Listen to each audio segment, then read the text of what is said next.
Hello बच्चों, कैसे हैं आप सब। उम्मीद करता हूँ बहुत अच्छे होंगे। तो आज हम लोग स्टार्ट करने चल रहे हैं सेल बायोलॉजी। तो सबसे पहले बात आती है व्हाट इज सेल, ठीक है ना। तो सबसे पहले हम बात करेंगे कि सेल क्या होता है, ठीक है ना। तो देखिए सेल क्या है कि ये हमारे बॉडी का स्ट्रक्चरल एंड फंक्शनल यूनिट होता है। क्या होता है? Structural and functional unit of life. हम इसको लिखते हैं तो cell is the structural and functional unit of life. देखिए समझिए इसका मतलब क्या है।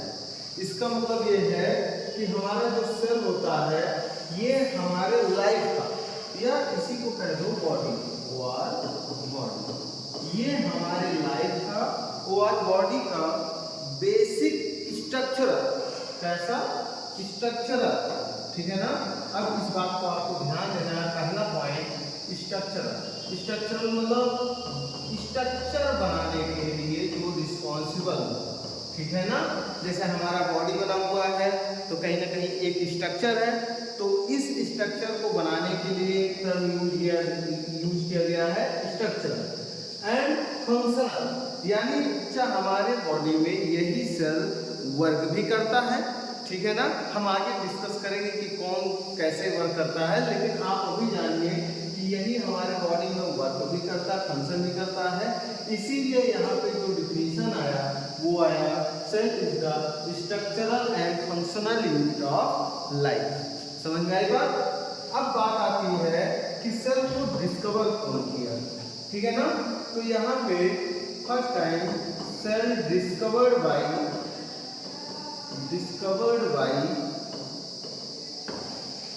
रॉबर्ट हू, ठीक है ना। कौन डिस्कवर किए? रॉबर्ट हू इन 1665 में। ये पॉइंट याद रखना, कब डिस्कवर किया गया? 1665 में। कब डिस्कवर किया गया? 1665 में, ठीक है ना। लेकिन ये जो रॉबर्ट हू जी ने जो सेल डिस्कवर किया था 1665 में, ये डेड सेल था। कैसा था ये? डेड सेल था, ठीक है ना। तो बात आती है कि ये डिस्कवर कहाँ किया गया? तो एक प्लांट के कॉर्प में डिस्कवर किया गया। कहाँ पे? कॉर्प में। अब बात आती है, हमें भी कभी हो सकता है कि मुझे यार कि उस प्लांट का नाम क्या है, तो उसका नाम है ओ प्लांट। क्या नाम है? ओ प्लांट, ठीक है ना। कर्कस सुबेरा नाम उसका, कर्कस सुबेरा साइंटिफिक नेम होता है, जिसी को ओक कहा जाता है। तो इस ओक का जो कॉर्क होता है, उस कॉर्क में आपके इस सेल को डिस्कवर किया गया, जो कि डेड सेल है, ठीक है ना। अब देखिए इसको हम दूसरे टर्म में समझते हैं। जैसे आपने सुना होगा हाइव के बारे में, ठीक है ना। हाइव मतलब क्या होता है? मधुमक्खी का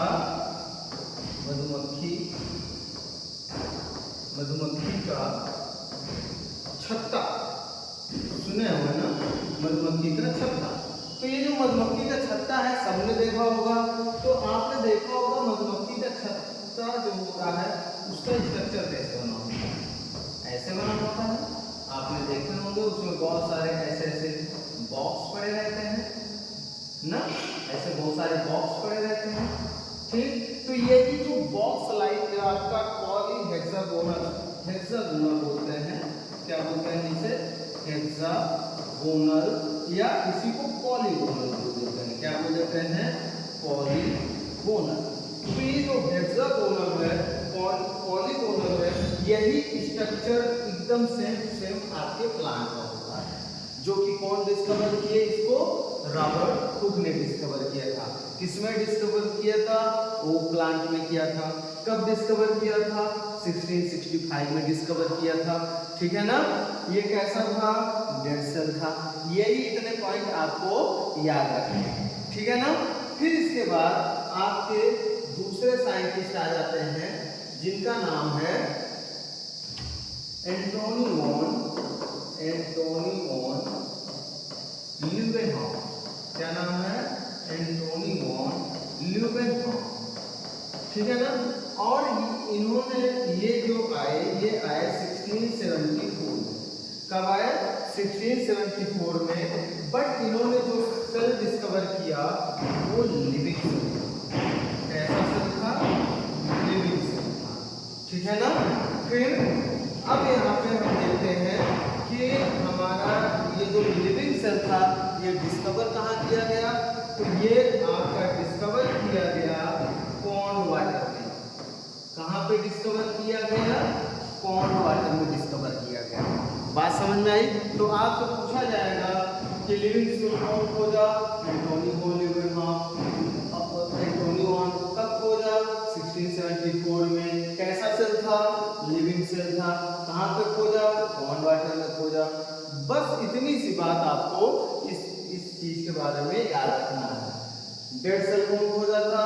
रॉबर्ट हुक, ठीक है ना।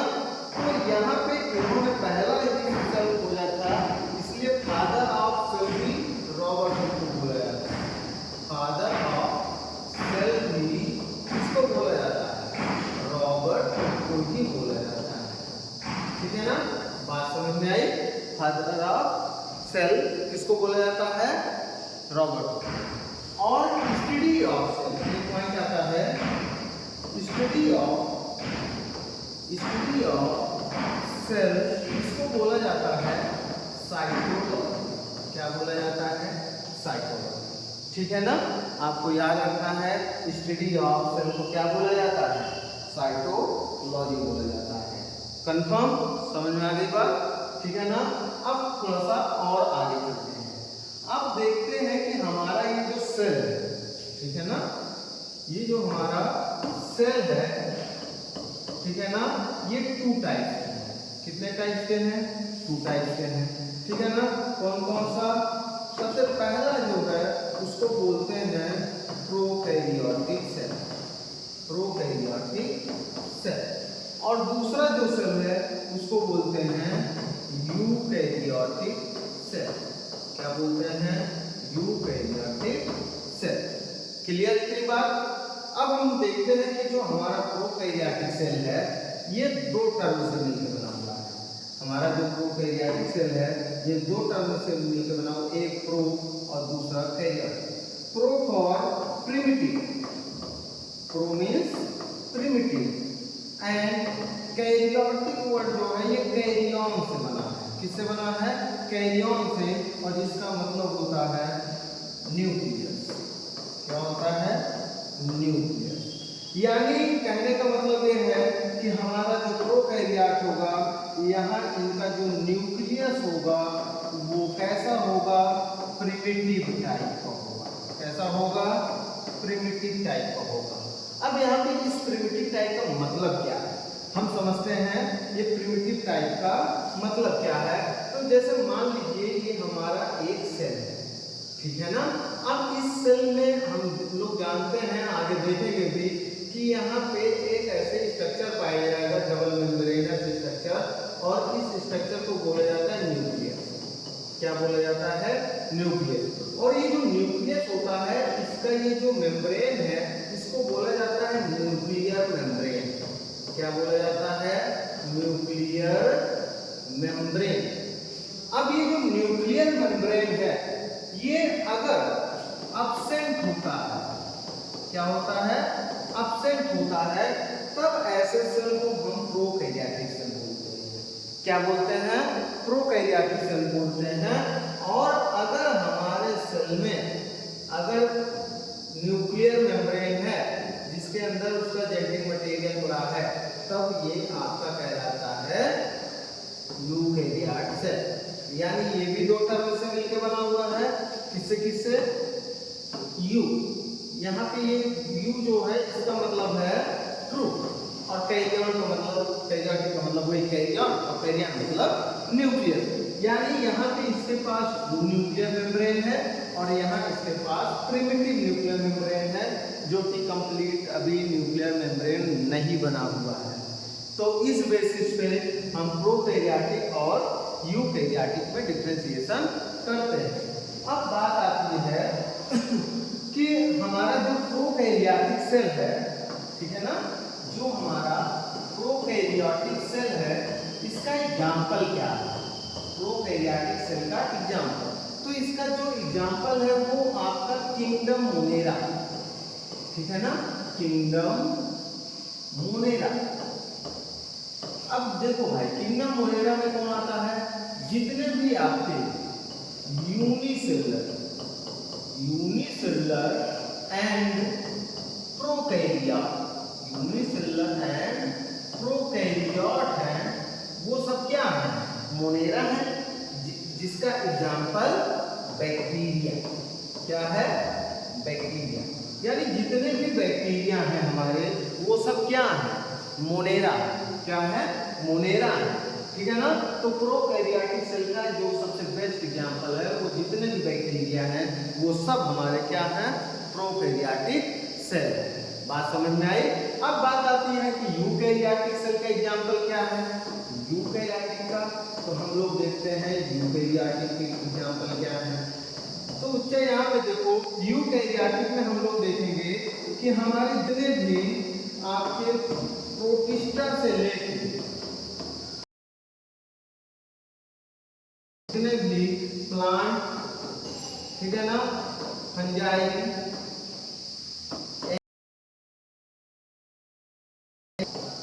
जितने भी हैं ये सब आपके क्या है? यूकैरियोटिक। तो अब यहां से हम जो है प्रोकैरियोटिक के बारे में डिस्कस करेंगे। तो चलिए हम स्टार्ट करते हैं एक एक के बारे में। तो पहले बात करते हैं किसके बारे में? बात करते हैं प्रोकैरियोटिक सेल,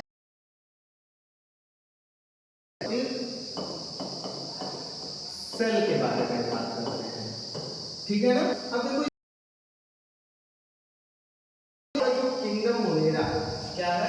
किंगडम मोनेरा, या हम इनका पढ़ेंगे क्लासिफिकेशन। क्या पढ़ेंगे? क्लासिफिकेशन, ठीक है ना। तो यहाँ पे देखो भाई क्लासिफिकेशन जो है हमारे इस पे किया जा सकता है, ठीक है ना। तो यहाँ पे सबसे पहला जो classification on the basis of, इसके बेसिस पे पढ़ेंगे, सेल के बेसिस पे पढ़ेंगे, ठीक है ना। फिर दूसरा पढ़ेंगे ऑन द बेसिस ऑफ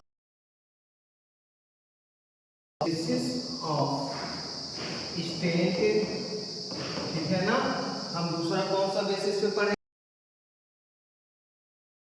पढ़ लेंगे कौन सा? हम तीसरा पढ़ लेंगे आपका कौन सा?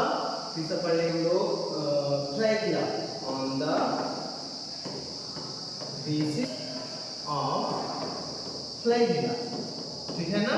तीसरा हम फ्लैगिला के बेसिस पे पढ़ लेंगे, ठीक है। ऐसे ही हम तीन बेसिस पे हम इसको पढ़ेंगे, ठीक। और एक और होता है हम आपको बता रहे हैं, उसके बेसिस पे भी हम इसको स्टडी कर सकते हैं, ठीक है ना। कौन सा? हाँ, ऑन द बेसिस में चौथा है on the basis of requirement of O2 and ये O2, ठीक है ना, कि हमारा जो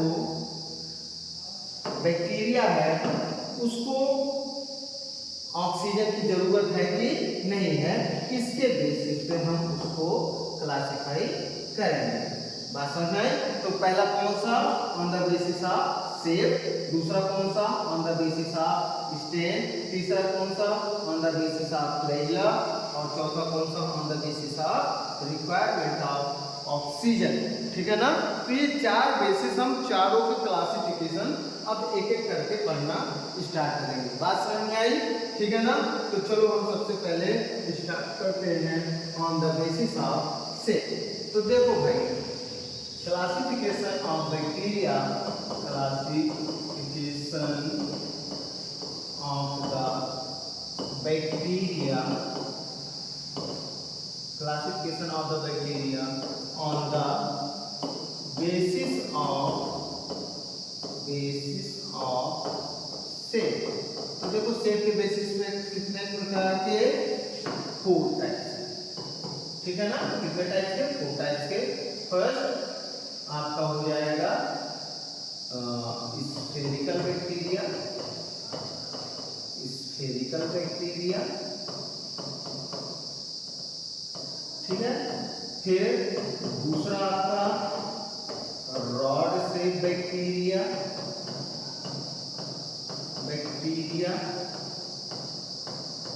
तीसरा आपका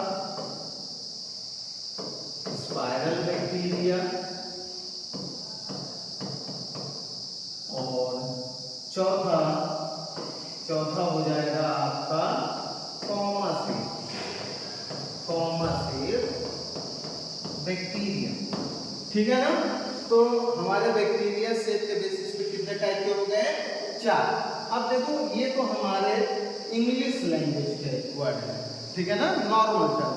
अब इसको हम बायोलॉजी के टर्म में बात करते हैं। तो स्फेरिकल को बोला जाता है कॉकस। क्या बोलते हैं? कॉकस। ये आपका सिंगुलर वर्ड है और इसी का प्लूरल हो जाता है कोकाई। क्या हो जाता है? कोकाई। रॉड शेप को बोला जाता है बैसिलस। क्या बोला जाता है इसको? बैसिलस। और इसी को बोल दिया जाता है बैसिलाई। क्या बोल दिया जाता है? बैसिलाई। और इसको बोल दिया जाता है स्पाइरल को स्पाइरिलम। क्या बोल दिया गया? स्पाइरल। और कॉमा शेप को बोल दिया गया विब्रियो, ठीक है ना। तो यहाँ पे आप देख सकते हो कि हमारा स्फेरिकल बैक्टीरिया को कॉकस बोलते हैं, रॉड बैक्टीरिया को बैसिलस बोलते हैं, स्फेरिकल बैक्टीरिया को स्पाइरलम बोलते हैं, और कॉमा शेप बैक्टीरिया को विब्रियो बोलते हैं। तो अब यहाँ पे हम थोड़ा सा स्ट्रक्चर से समझते हैं कि ये एक्चुअली होते कैसे हैं।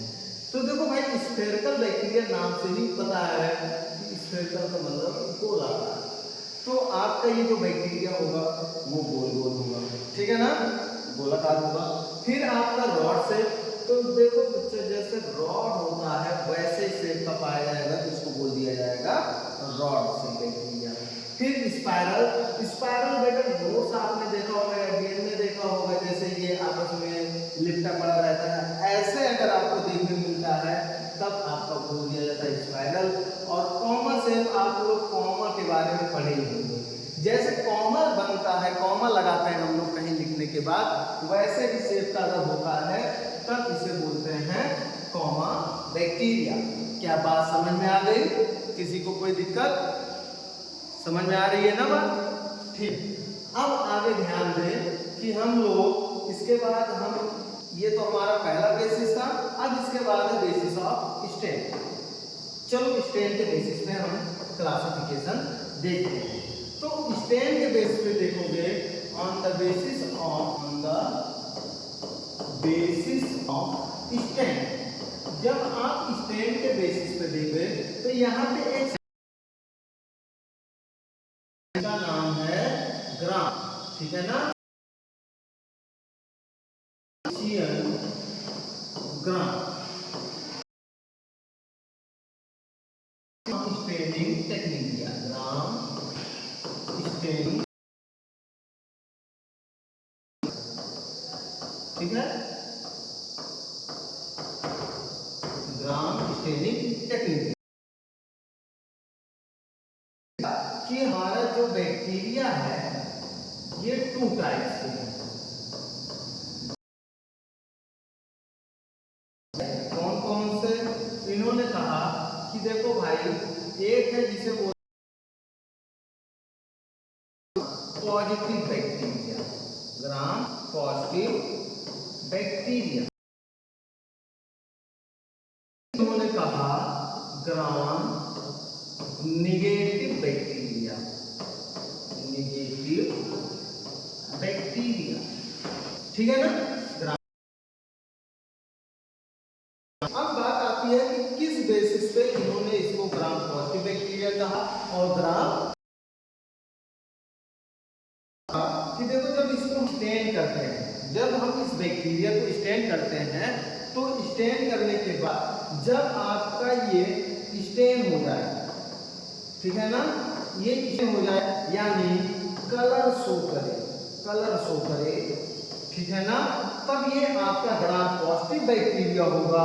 और जब कलर न शो करे, नो शो कलर, ठीक है ना, ये कलर ना शो करे तब इसे क्या बोल दिया जाता है, ग्राम नेगेटिव बैक्टीरिया, ठीक है ना। ये अब बात आती है कि ऐसा क्यों होता है, ठीक है ना, बात आती है ऐसा क्यों होता है कि ये कलर शो करेंगे या ना करें। तो यहाँ पे देखिए क्या होता है कि जब इनके जो सलवाल है, ठीक है ना, उसी के बेसिस पे है कि जो ग्राम पॉजिटिव होते हैं उनके जो सलवाल होते हैं वो बहुत ही कॉम्पैक्टली ऐसे बाइंड होते हैं, ठीक है ना। तो देखो भाई इनके सलवाल जो हैं ऐसे कॉम्पैक्टली बाइंड हैं। अब यहाँ पे जब ग्राम स्टेन किया जाता है तो कलर जो है आपका इसी के बीच में, कलर जो है इसी के बीच में फंस जाता है, ठीक है ना, जिसकी वजह से ये स्टेन दिखने लगता है, कलरफुल दिखने लगता है, इसलिए इसको ग्राम पॉजिटिव कह दिया गया। और इनका देखा गया कि इनका जो सेल वॉल होता है यहाँ पे ये बड़े लूजली बाउंड होते हैं। कैसे होते हैं, लूजली बाउंड होते हैं, लूजली बाउंड होते हैं। अब लूजली बाउंड होने की वजह से जब इस पे स्टेन किया जाता है तो ये स्टेन फिल्टर होकर निकल जाता है, इसकी वजह से ये आपका स्टेन नहीं हो पाता। अब अगर स्टेन नहीं हो रहा है ये कलर नहीं दिखेगा, इसीलिए इसको बैक्टीरिया। क्या बात समझ में आई, ठीक है ना। ग्राम पॉजिटिव और ग्राम नेगेटिव बैक्टीरिया को बताया। अब तीसरा है हमारा, चलो हम पढ़ते हैं ऑन द बेसिस ऑफ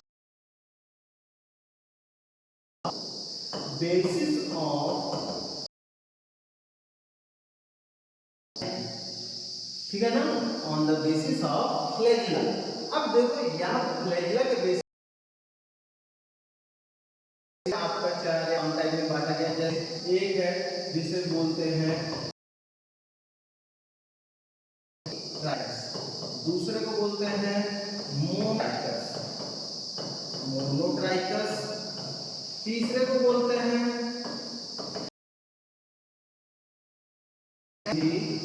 ट्राइकस, ठीक है ना, तीसरे को बोलते हैं लो ट्राइकस और चौथे को बोलते हैं पेरीट्राइकस, ठीक है, पेरीट्राइकस। ये 5 टाइप हो गए हमारे on the basis of flagella. अब इसको हम एक एक करके समझते हैं ये एक्चुअली है क्या, ठीक है ना, कैसे इसको बांटा जा रहा है। तो देखो ट्राइकस वर्ड आपसे कहीं आया तो समझ जाना कि वो फ्लैजिला की बात किया जा रहा है। किसकी बात किया जा रहा है, फ्लैजिला की बात किया जा रहा है। तो देखो ए वर्ड लगा है, ए फॉर एब्सेंट, ट्राइकस मतलब फ्लैजिला, यानी यहाँ पर बच्चा आपका जो बैक्टीरिया होगा उसका फ्लैजिला एब्सेंट होगा। फ्लैजिला क्या होगा, एब्सेंट होगा, ठीक है ना। फिर मोनोट्राइकस, तो देखो भाई मोनोट्राइकस में जो आपका बैक्टीरिया होगा, मोनो मतलब सिंगल, यानी सिंगल फ्लैजिला, तो बैक्टीरिया के किधर भी साइड आपका एक फ्लैजिला होगा, तब इसे बोलते हैं मोनोट्राइकस। क्लियर। फिर उसके बाद आता है एम्फीट्राइकस। एम्फीट्राइकस का मतलब है कि जब आपका ये फ्लैजिला दोनों एंड पे लगे हों, कैसे, दोनों एंड पे लगे हों, तब बोल दिया जाता है एम्फीट्राइकस। फिर उसके बाद आता है लोकोट्राइकस।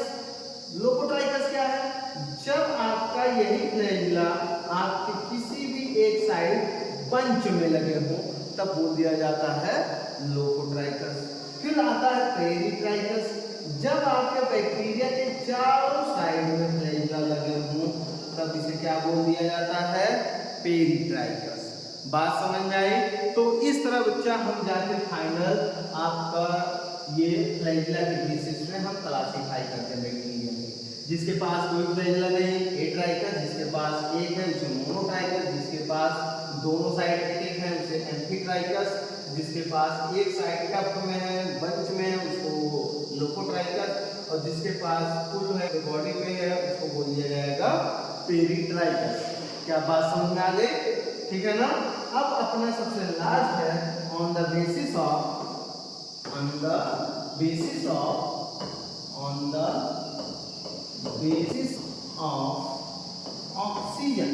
ऑक्सीजन के बेसिस पे।